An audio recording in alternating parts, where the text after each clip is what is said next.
So ayan na mga boss, mga idol. So bali umabot na siya ng 4 na oras mahigit. So kailangan na natin haunin ba yung kailangan natin ikarga sa sako. Tanggalin dito sa init ng araw dahil pag nasobrahan po yung palay sa niya, yung parang nadudurog siya, yung nagkaputol-putol. Yan, so kailangan na natin tawag yan sa Bisaya ba, bukyasin ba, bukyas ba yung ikarga na sa sako. So ayan. So ayan, inuunti-unti ko na po mga boss, mga idol, yung yung pag pero sobrang init. Mag-iipunin ko lang siya tapos tabunan lang para mamaya pag may pag medyo hapon-hapon na saka ko siya kasi napakainit talaga, nangagat yung ang oras po ngayon ay mag alas 2 pa lang. So ayan. So ayan na.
Okay lang yan mga boss, mga idol, at least magumpukan sila kahit paano hindi na sila para matutosted ba, matutosted sa ayan.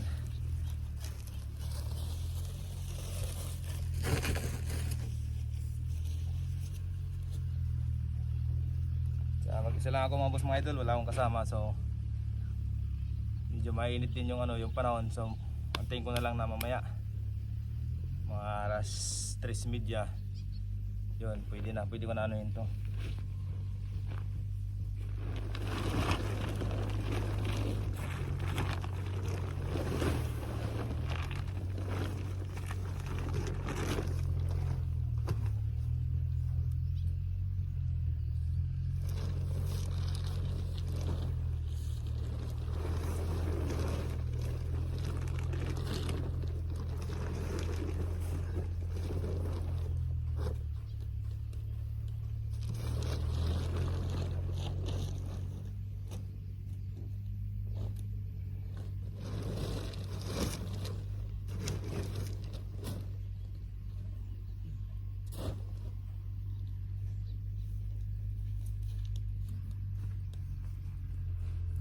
So bali ayan na mga boss, mga idol. So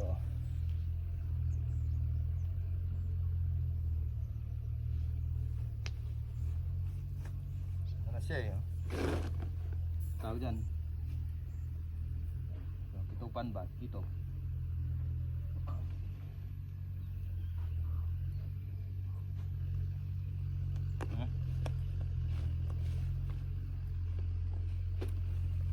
So okay na, okay na.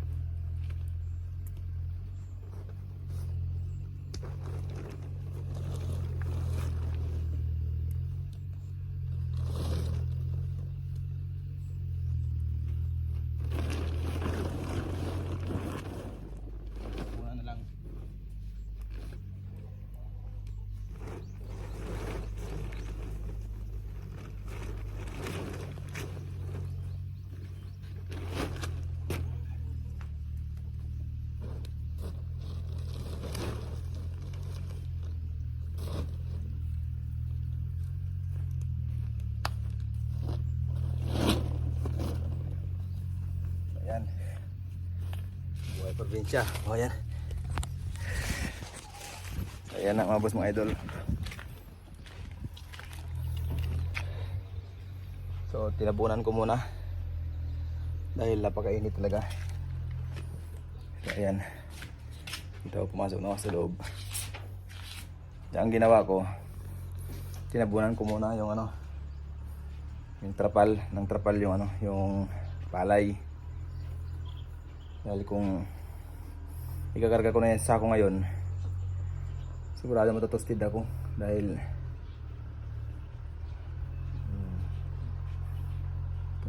1, 2, 3, 4.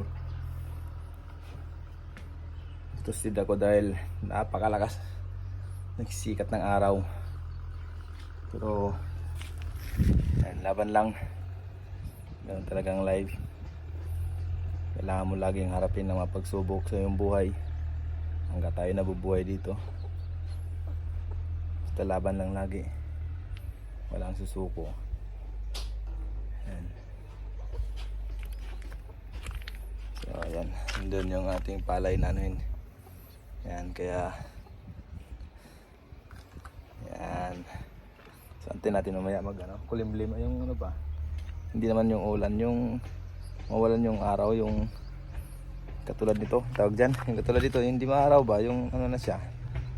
Yan, kaysa dito. Yan, so antin natin mamaya. So yun lang mga boss, mga idol, yun lang.